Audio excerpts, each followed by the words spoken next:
Alright, I'm going to talk about my pedal board today. Alright, so this is my pedal board. It's kind of a mess right now. I've been slowly setting it up.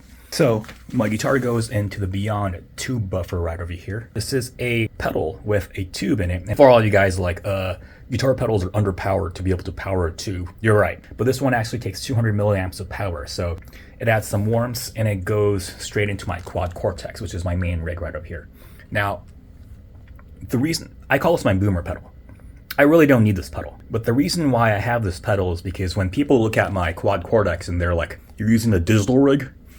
And they talk shit, I'm like, dude, it actually goes through here, so it has tubes in it, so it's authentic. And people are like, oh, okay, but not really. I mean, it's more of a gimmick. There's nothing that this can't do that I can't really program into the neural DSP. So I just have this because I got a good deal on it, so that's pretty much it.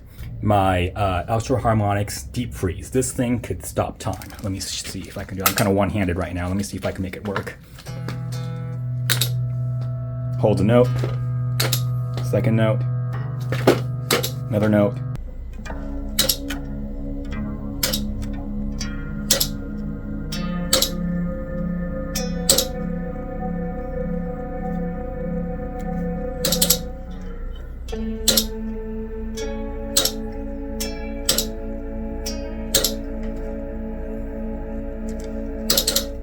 This way I could add layers. Yeah, goes straight into my neural DSP quad Cortex. This is pretty much a dark glass rig. It has dark glass amps, dark glass cabinets, dark glass heads that's emulated. I used to use this guy right over here, the Microtubes X Ultra, but I just cloned it in here, so I no longer need it. There's various settings. I have my clean channel, my distorted bass channel. You gotta have that distortion when we play it live to hear. I'd play leads, so I have my lead right over here, my lead channel, which is that.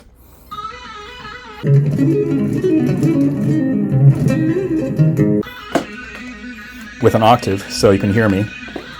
Octave up. And then, so I used to have this guy, the Digitech Freakout. And what this does is this emulates those feedbacks. Especially when we're using a digital rig, and if you want that feedback sound, this guy has been very useful. But I realize that I don't really need it because I can achieve a similar effect. So octave, and I have a double octave going on here.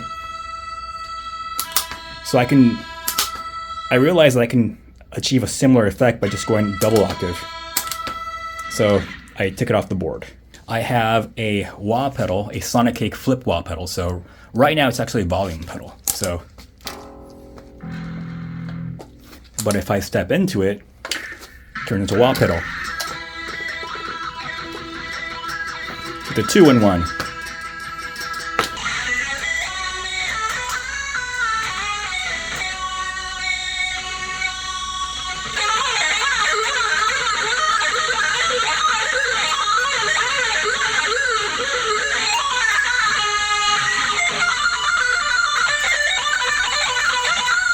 Gotta explain this guy right over here. Sorry, it's kind of a mess.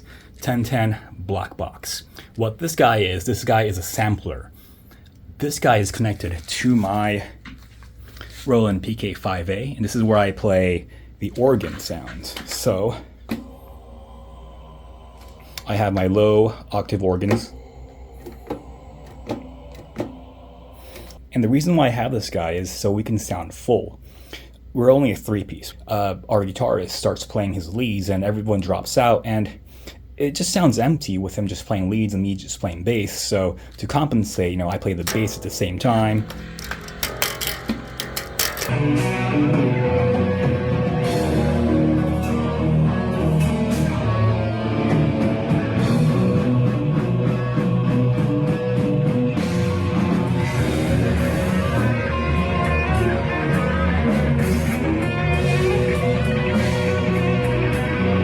But sometimes the synth is actually part of the song, so I'll put in an octave. I have programmed an octave, so this is basically the low note with the high added, just so it's more prominent.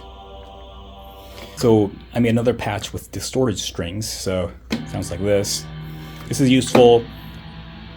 So one of those held out chords when our guitar player is doing like a build up and we just need that bottom end.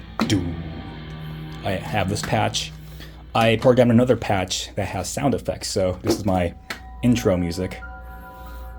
We play that before we got on stage, and this is another, it's like an ambient track that we have going on. So this is so when we're talking to the audience, we have some sounds going on in the background, keeps the immersion going, and my kill switch.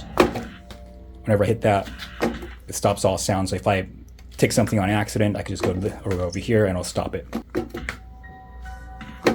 Yeah, it stops just like that. So, and all these sounds go into the 1010 Music Blue Box. This guy is my digital mixer.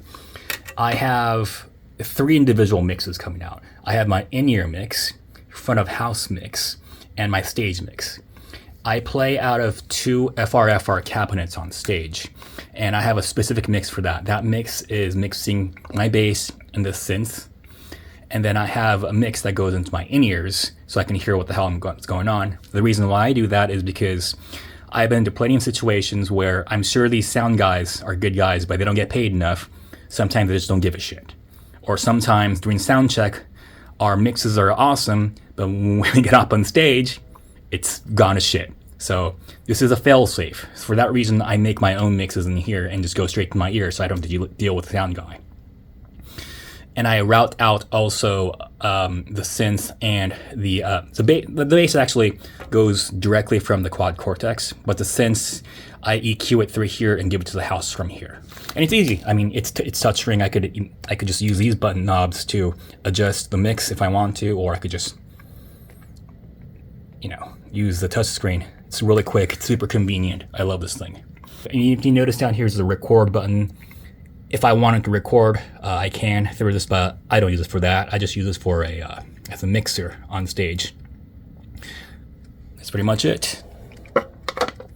Yeah, and that's pretty much it. Oh yeah, I almost forgot. I'm still kind of playing around with this guy over here. This is the Boss SY200. I'm still kind of playing around with. I have ideas though, but it basically makes your instrument sound like a synth. So I don't know if you can hear that. Sorry, I'm one-handed right now, so I can't really do anything, but yeah, that's basically me just playing an open note, and it makes it sound like strings. So, kind of cool stuff I could do, maybe in conjunction with, I can do stuff like that. Play like a whole synth part, just with my feet and the bass. So yeah, there you have it, that's my rig. I almost forgot, we're playing a show January 30th. With Venom Inc. in Florida. The flyer should be on the screen right now, so check it out. Next day, January 31st, that's a Friday, we're going to Mount Dora, Florida, and we're playing with Deicide, Venom Inc., Nasty Savage, Mind Bars. That's a lot of metal going on. You got Glenn Benton, Steve Ashheim, Dallas Toller Wade, all on one stage with Venom Inc. and Nasty Savage. Dude, can't miss that. So hope to see you guys there. You can see me playing this rig live.